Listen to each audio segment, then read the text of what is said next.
There we are. Yay! Hello, everyone. Surprise! It's time to talk about our picks of the week. That's right, the little picks of the week vid we shared earlier. We're going to elaborate on why we picked them. I'm Cody, aka the Mutant Menace.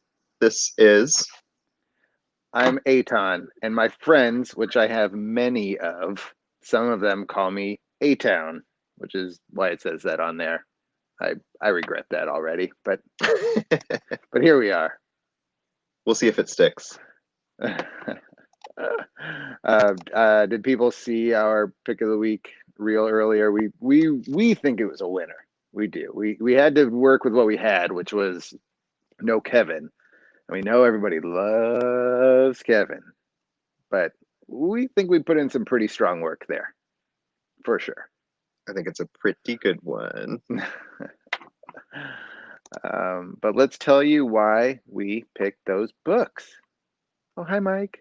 Hi, Mike. Yeah, would you like to go first? I would love to go first. Hold on. Oh, okay. I'm using a selfie stick. Isn't that cool? I had to switch hands. Okay. My first pick this week was Wonder Woman 766, which is written by Oakland's own Mariko Tamaki, one of my absolute favorite writers working right now, and really excited that she's taken over Wonder Woman. I'm a big Wonder Woman fan, have been for a long, long time, but haven't read Wonder Woman week to week or month to month for a while. And hopped on when Mariko took over, maybe 4 or 5 issues ago. Oh no, actually 7 issues ago, I think. And have been so happy with it. This one, she's teamed up with Steve Pugh, I think is how you say it, on the art, who is actually who she worked on for this book, the Harley Quinn Breaking Glass, which is a graphic novel, like a YA level graphic novel that they put out that's really, really good. Some of the best Harley Quinn I've read in quite a while.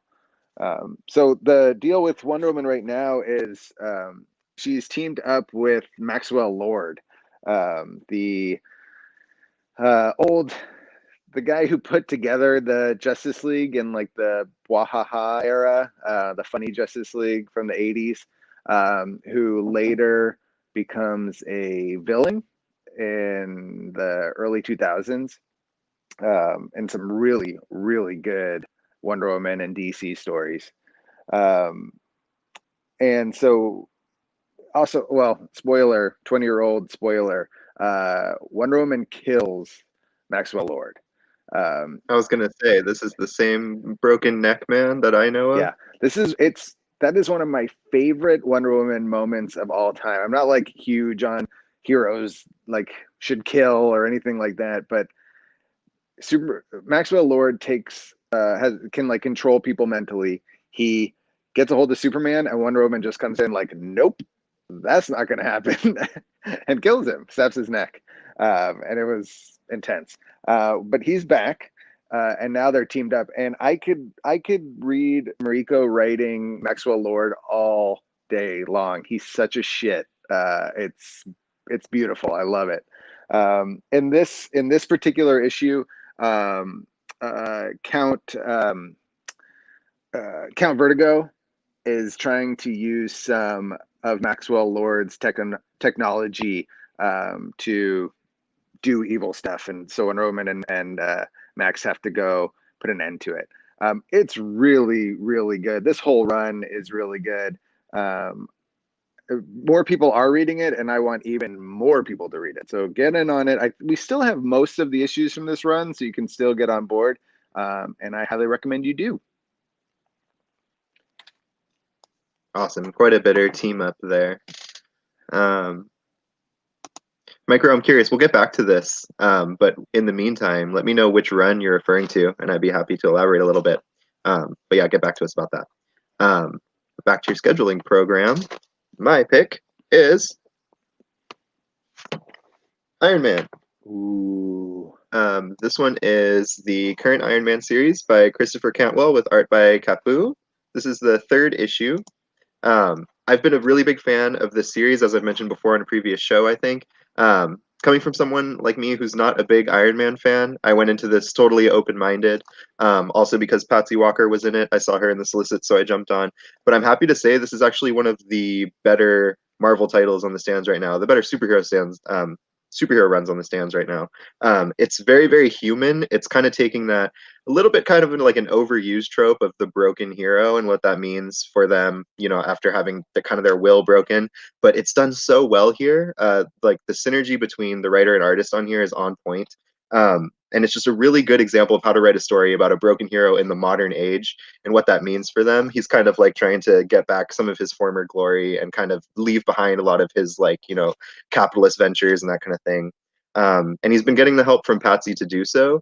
And this issue is really fascinating because it takes a better look at Patsy's role in their friendship and how, Patsy's only human too. Patsy has a lot of her own problems, and this issue kind of explores that and what it means.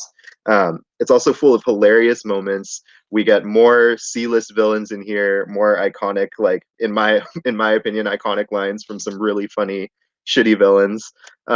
This is just a really, really fun comic with a lot of heart, a surprising amount of heart for the concept. And I can't get enough of it.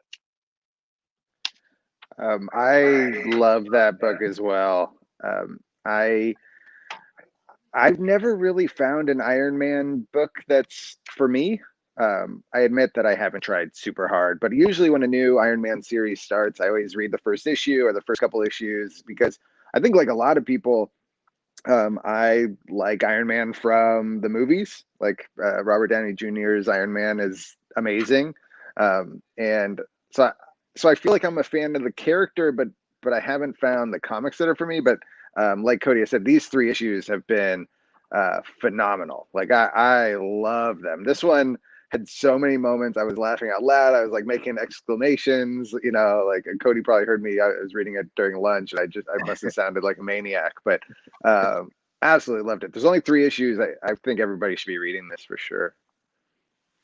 Yeah, and there's a lot of great moments. Like I said, it takes like the trope of the broken hero and kind of takes it to really interesting places. Like Iron Man tries to visit kids because like a lot of adults, he's just feeling completely cast out by. No one sees him for all he's trying to do. So he tries to even just see a group of kids, and it's like really wholesome, and they're really excited to see Iron Man.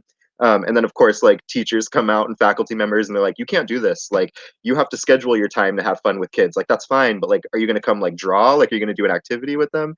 And I thought that was such a great scene because it was kind of a piece of like Silver Age glory of like superheroes just descending and everyone just applauding and the kids wanting to be them when they grow up. And even that's kind of crushed. And it did a lot in one scene of just showing that Silver Age glory of like, not even, I can't even be celebrated by kids anymore. Everything is so regimented, everything's different. People can contact me on Twitter, that kind of thing. Um, and there's just a great scene also with the Melter. That's how I'll sell people on this comic. The Melter's here. He's a crappy C-list villain, and he just like sneaks around and he's like melting Iron Man's car just for like shits and giggles. And the way Tony decides to deal with him is just it's like hilarious and also like kind of like, oh shit, that's where he's at mentally. But definitely pick it up. Yeah, and one last thing I would add, like that, I learned things in this issue. One, I'd never seen the Melter before. Never once have seen the Melter. So now I know he's there, and I think I know everything I need to know about him from his 4 pages. And I also learned something about Patsy Walker, who I considered myself a fan of because of some other books she's been in. But I learned like a major thing about her that I had no idea. That Cody's going to have to fill me in a little more on later. But yeah, super, super great book. Yeah, it's cool that Christopher Cantwell is a writer that likes he's very aware of continuity because the Patsy thing is a little bit of a deep cut. She's kind of a character, that isn't really mainstream, and he took a big part of her story and put it in this book, which I was really excited about. And Ruby, well, when you put it that way, yeah, you're right.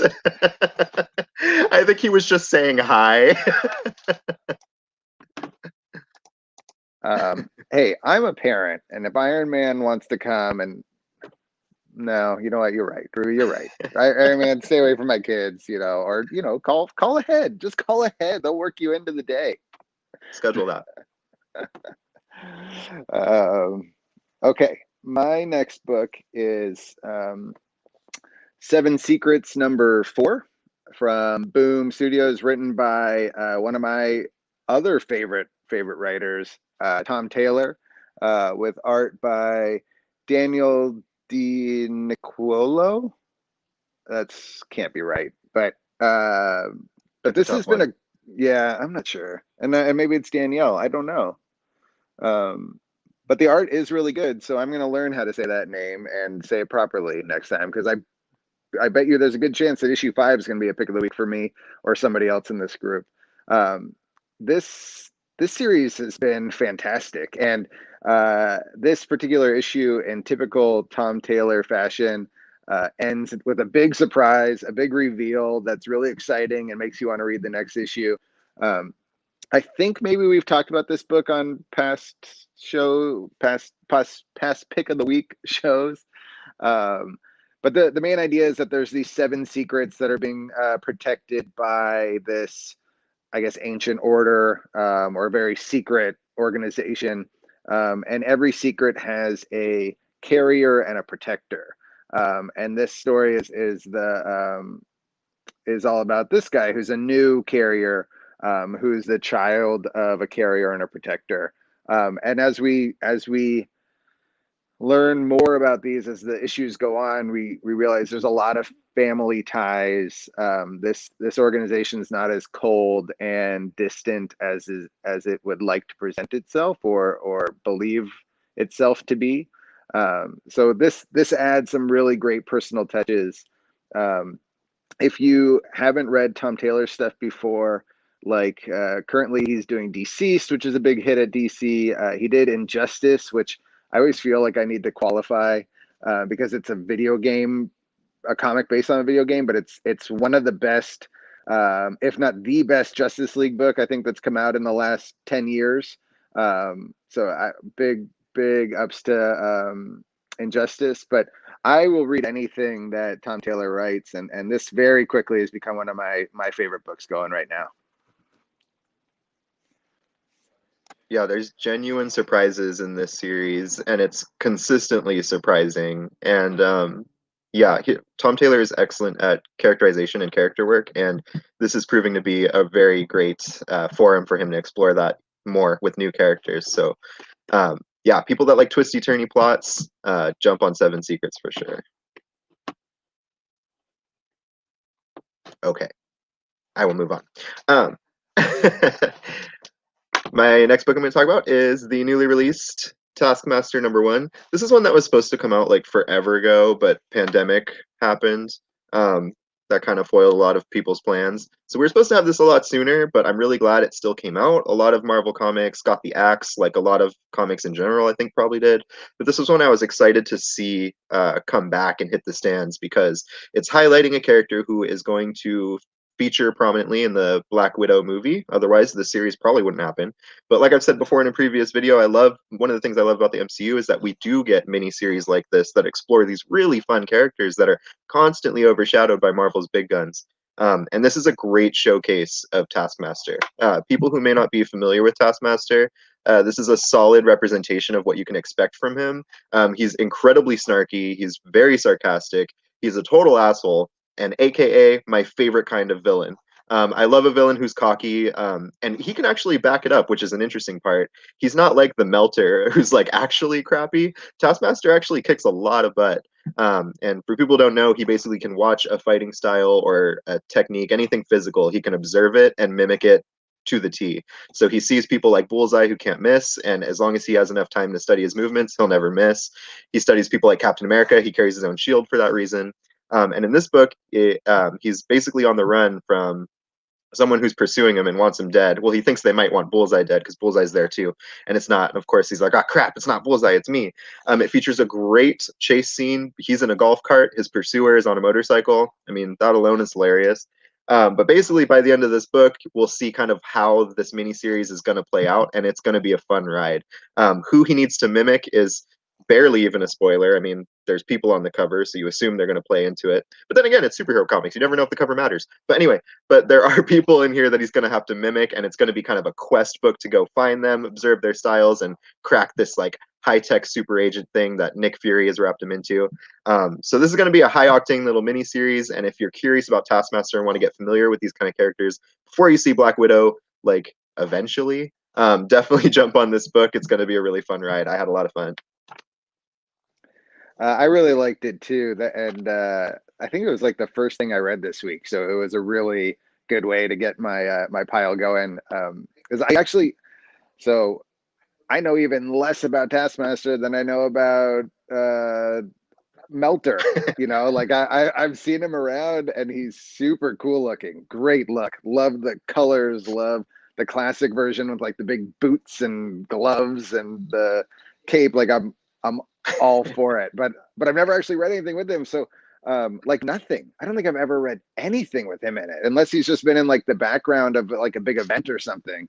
Yeah. So I had no idea what a piece of shit he was, and like, and I love it. Like I love it. It was Yeah. hysterical. And this book is um I think this is what Marvel does best, at least for me, is these quirky, you know, lesser known characters. Let the writer just like have fun and inject a bunch of humor into it. I don't know. I don't know what I was expecting, especially like with that cover, which is super badass and cool looking. I was not expecting it to open on a golf course, Oh, where yeah. like Taskmaster has been paid to like help a guy win a charity golf tournament, or maybe not a charity golf tournament, but yeah, it cracked me up. Like I can't wait for the next issue, and I don't know what even made me read it, because I no history with the character, but so glad that I did, and I'm fully on board for the rest of the series. Oh, yeah, definitely. It's going to be fun. I have a comment here asking to see some interiors. I can definitely do that. Let me see here. I'm going to show you some of the like high-octane action you can kind of expect from this book. This is him and his pursuers. Yeah, Yeah. the chase is badass, and he's eventually he's in a car with Nick Fury. Yep. So, which is like one of those perfect odd couples too. You know, Nick Fury has no patience for the bullshit. Yeah, exactly. And I won't spoil who's chasing him, but I also wanted to say the art is sorry, this is written by Jed MacKay and the art is by Alessandro Vitti. I forgot to point that out. But there's this really cool like visual trick that he did where Taskmaster is using some of his skills that he's learned from Ghost Rider, and the paneling kind of changes so that Ghost Rider takes the place of his face. It's just kind of like a fun little detail that Alessandro Vitti slipped in there because he's mimicking Ghost Rider for that scene. So kind of fun. But yeah, I mean, visually, like, it's nothing like spectacular in my opinion, but like it's solid enough for what the story is. And it's basically a romp, and that's how it feels. And I'm always down for a crappy supervillain romp, honestly.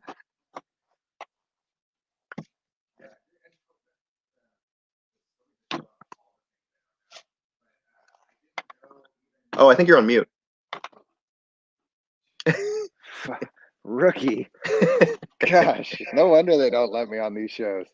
I was saying that I wanted to point out all the things I don't know, and I didn't even know what Taskmaster's power were, and they're fucking sweet. I don't think I've ever seen that power before, and I don't know why. I don't know why DC hasn't stolen that and given it to somebody. I don't know why you don't see it in image books. Like, to just mimic any physical, activity or skill is like, that's brilliant. That's so good. Love it. Yeah. And it's cool because like he can do most things from video, but as he mentions in this book, there's certain things that he needs to get the like nuances of really specific movements, so he can't just use video. So it's kind of fun like that too. Like even he has like his extent, he like has to, how often he needs to watch something and like what way he can watch something in. But yeah, once you know his power, it makes his name cooler, right? Like Taskmaster. Like he's the one that can achieve whatever you need.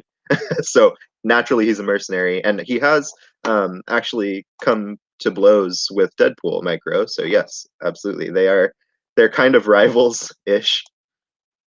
Oh my gosh, I would totally read a Deadpool versus Taskmaster. I think they would just drive each other insane. Micro also pointed out that Echo did something similar in Avengers. Oh, I swear I read these things, people. I swear. I read all that new Avengers stuff with Echo. And Ruby, to answer your question, yes. Absolutely what he does. Okay, my last one for the evening was Dark Knight's Death Metal Infinite Hour Extreme. Oh, you know what? I extended the wrong part. Extreme. Oh, sent a chill down my spine when you did that. XX Extreme. Despite the triple X, this is not a pornographic comic book. Very Sorry, misleading. if you saw Deadpool on the cover and you thought we were going to see sexy times, not here, not here. We could find that Lobo comic for you, but not in this one. But this was super fun. It was exactly as advertised in my mind. It's throwing Lobo into the crazy, ridiculous mix that is Dark Knight's Death Metal, and you get in this the Batman Who Frags, which in a dark multiverse Earth, Bruce Wayne injects himself with Zarnian DNA. Lobo is a Zarnian, the last surviving Zarnian, and Batman somehow gets the DNA, injects himself, and he just turns into a Lobo Batman. So he's essentially Lobo with all of Batman's like knowledge and skills, but he's still a total asshole. He's still evil and extreme. Very, very silly. Let me see if I can balance my selfie stick and show you. I know you're already a little bit wobbly. I know. I'm very fidgety. My leg falls asleep like stupidly fast. Wonder how many people have thrown up from watching tonight's broadcast. Should I even maximize you? I want to be like far out like you are. I don't want to have my phone like this. Everybody's got to look at my big dumb face. Anyway, I just want to show you. I can't do it and see it. Okay. No, it's not working. There. You had it. There you go. Oh, okay. I just couldn't see. There's the Batman Who Frags. And Lobo calls him Frazetta Batman, which is pretty great. You also see a evil multiverse Earth where like all the characters are Lobos, and you get little one-page comic strip style origins for the Lobo superheroes. It's real dumb, but it's dumb on purpose, so it's really fun. All of Dark Knight's Death Metal is really fun. Like Dark Knight's Metal from last year was fun. Like it was cool, and you get the evil Batman, and it's kind of dark and like whoa, Bruce Wayne's so evil on Other Earth. And Death Metal is just like so much more like playful. And just like bringing in a lot of different characters, different heroes, and not making them evil, but making them like pushed to their limit into like somehow they become like rock star versions of themselves. It's great, and it's super great. So I really do recommend Death Metal. It's a lot of fun. This did arrive in a special time capsule from the 90s. Just for me, I think. But yeah, so I recommend Death Metal. You can also pick and choose your spots in Death Metal if Lobo Batman sounds like fun. Like all you really need to know is that there's a dark multiverse, and every dark multiverse Earth has a Bruce Wayne who usually has all the skills of Batman, but gets an evil twist. So super fun, super dumb. Oh, okay. I'm starting to think that I am Batman at this point. Just like I probably am in another universe. All of us. I hope so. Yeah. At least in some universe, I have a lot of money. Okay, so. I think you dropped out. All right. Well, Aton's gone for now. I'm going to keep the ball rolling, and as long as I'm still alive, yeah, it looks like I'm still alive. Let me see. I'm going to talk about Marauders for a little bit. This is Marauders, issue number 15. Let me see the creative team on here. Jerry Duggan, along with Ben Percy, is writing this one, and Stefano Caselli, whose art continues to shine. Visually, this was a really strong book, much like the last installment of Marauders. Um, so this Marauders issue, it begs a very specific question. It begs the question, what if the events of last issue happened a little bit differently? And so I think I highlighted this book last time, but basically our dinner party where we got to start getting to know everybody and kind of how they're interacting, how the mutants of Krakoa are interacting with their challengers from Arakko. And this book we get more of that, and we get it even better. This book is so full of laugh out loud moments, which is kind of shocking considering like we're in the middle of this event that's supposed to like shake the foundations of the status quo as we know it, but like it never misses an opportunity to have fun, and that's what Marauders does so well. Jerry Duggan is killing it on the fun moments, and in this book it's no exception. We get more great scenes with Magic, with Douglas, with Wolverine, with Pogger Pog, who's the best. I think this is at one point we even play pin the tail on the Pogger Pog. Like it's ridiculous. This is like something that it feels like fan service, but that anybody can appreciate, because like if you love these characters, you'll be like stoked to see like these little twinges of their personality shine. But even if you don't, you get such a good grasp of who they are. So people who aren't necessarily familiar with characters like Doug Ramsey, aka Cypher, you start to love him in the current Ten of Swords books, and you start to love all these people. And all of us are new to people like Pogger Pog, so it's really exciting to see the X-Men commingle with these brand new characters that I think are going to have a really heavy hand in changing X-Men continuity as we know it. I'm just here to remind everybody constantly that you cannot skip any chapter of Ten of Swords. You must read all of it, and this is no exception. So I hope everyone's picking this up.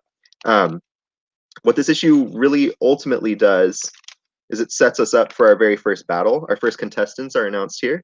I won't give it away because I think there's 3 X books this week, so this one immediately leads into the other seamlessly. So I'm not going to say who's fighting first and where to find it.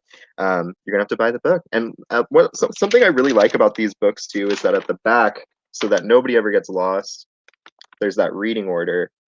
Kind of hard to read, I know, because the lighting and the camera and the blah blah blah. But it's nice because every week, I mean, even I find myself flipping to that back page first to like see what I'm supposed to read. So make sure you're doing that because they're heavily spoiling each other at this point. Another one that I read that I really enjoyed as well. Keep your eye on Cable when reading that issue. I think he really gets he really has the best little moments. He probably doesn't feel that way.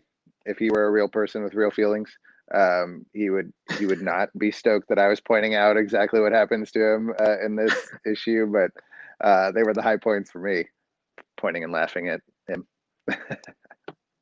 You know, it's funny because I was like kind of staunchly against Kid Cable for a while, but I've really grown to love him, and a lot of that is people like Ben Percy and Jerry Duggan writing him and just making him really funny. Like his tarot card that Saturnine assigned him was the Fool, and I love that his first reaction was just like, "Oh, come on! Like he can't win." And in tarot, the Fool just means it can mean dumb, but in tarot, the Fool really just means you're starting your journey. It's like the number 0. It's empty, but it's full of potential. So, but of course, Cable is going to look at the term fool and only see somebody calling him an idiot. So that's a lot of fun. Is Duggan the writer on Cable also? Duggan is the writer on Cable. Yes. Yeah. I read the first like 3 and then maybe issue 5 or something because that was the X of Sword or the Ten of Swords issue. I just need to go back and read that 4th one because it really is pretty fun. I admittedly don't have a big connection to old man Grumpy Cable. I love him. I think a lot of people do, but it was still awkward. I mean, I did grow up reading comics in the '90s, so it was a little awkward for me to see this like boy band version of him. But like they've made him a really fun character, and actually, the more I think about it, like the journey from this kid, this kind of like trying to figure it out, not super great at it yet kid to who he becomes is actually a really fun kind of journey to follow along. It is super fun, and something about Duggan's run too that's amusing is seeing Kid Cable interact with people who are longtime acquaintances of adult Cable. Like in Duggan's Cable run, he's already met Deadpool, and like of course the way Deadpool treats him is priceless. It's hilarious, and then you see him in this issue in Marauders. Dealing with Apocalypse, and Apocalypse and Cable are, I mean, completely tied in their history. So to see kind of Apocalypse like turning up his nose at this like weird wonky teenage Cable is just, it's classic. And Cable just feels this like need to kind of be strong and impress Apocalypse because A, it's Apocalypse, but B, because he has such a strong presence in the history of Cable as a character. So it's hilarious. But yeah, definitely everybody should jump on Cable. Plus you get Phil Noto's art, and Phil Noto's art is glorious. It's like it's like it's very like, it's, everyone knows Phil Noto, but it's like that vintage kind of feel. It's very like classic. And the noses, if anyone's like never looked at a Phil Noto nose, please do and think about me, because now that I've pointed it out, you will look at every Phil Noto nose and you'll be like, holy shit, that looks like a real nose. I swear to God. Look at the nostrils, and I swear to God, it sounds funny, but like, yeah, you'll think of me when you look at it. Um, yeah, Does anybody else just want Cody to say Noto over and over? Like I could go to sleep to the sound, the you've smooth pointed that sound out of Cody before. saying Noto. I love it. I love it. I don't say. I mean, I say Noto, Noto. Like it becomes a D, but I have, I have this Oh, like like Phil gravel, Noto? nasal gravel voice, like Noto, Noto. But you say Uh, Phil Noto, and I love it, and it Phil Noto. soothes me. Yeah, no, I think it's great. I think it's great. I never noticed I even did that until you pointed out that first time. That's hilarious. Uh, Well, did you go through all yours? that's the three that I did as mine in the video earlier, and we did have Kevin's too. We had some minor communication with him to get his, but we'll let him. We can't quite replicate a Kevin description. Um, that's its own special thing. So we'll just have to wait for him to join us again next week. It's true. Yeah, and to touch base back with Micro, really, really quick. So the new X Factor run, I really love it. I love that there's an investigative take on this team. That's what X Factor should be, in my opinion. I'm a huge Leah Williams fan, so the fact that she's spearheading this book, I could not be happier. I actually called that she would be given X Factor a year before it happened. Swear to God, I have the Twitter receipts. Leah Williams even replied and was like, "How did you do this?" And like, just because I knew she'd be perfect for it, because she does characters, and X Factor needs a book that is big on characterization. In the footsteps of Peter David, you got to get somebody who cares about characters. I will say, I wish X Factor had more time between its launch and Ten of Swords, because I feel like we really need to get to know them as a team, and they just didn't have any room to breathe before jumping into Ten of Swords, which I thought was a little bit of a shame. And I have an aversion to the Mojoverse. I'm sorry. Like, I love how the Mojoverse is a commentary on like media and digital communications, and now it's like a you can bring Twitter and Instagram and stuff into that. But to me, the satire and symbolism is a little bit too thick. It's too blunt, and I get bored a lot with Mojoverse stuff. So I wish we didn't have to go there right away. But yeah, so I wish X Factor had a little bit more time to breathe before Ten of Swords. But I love it. I love Leah Williams. I trust her completely. So I'm really excited about where that's going to go from after Ten of Swords and where she's going to take these characters. Okay. Boom, X Factor. Well, cool. If that's everything, are we are potentially doing a show tomorrow night, right? A book club show. Yes, indeed. I will join you. I will go in Kevin's stead and join the Infinite Awesome Extreme. Oh yeah, we should add that with maybe not with the 3 X's. Yeah, let's have 5 X's. We're way more extreme than Lobo Batman. Lint, I'm sorry to say, when I say water, it kind of turns into a D. Water. What other hard T's could we test? Noto. Water. Bottom. How do you say bottom? Bottom. Yeah, it's just Noto. Noto. Hello, Noto. Phil Noto. Hello, Noto. Okay, on that note, I think we're done. That's it. Have a good night, everybody. Enjoy some comics this week. Yeah, there's lots of good stuff. Thanks, everyone, for tuning in.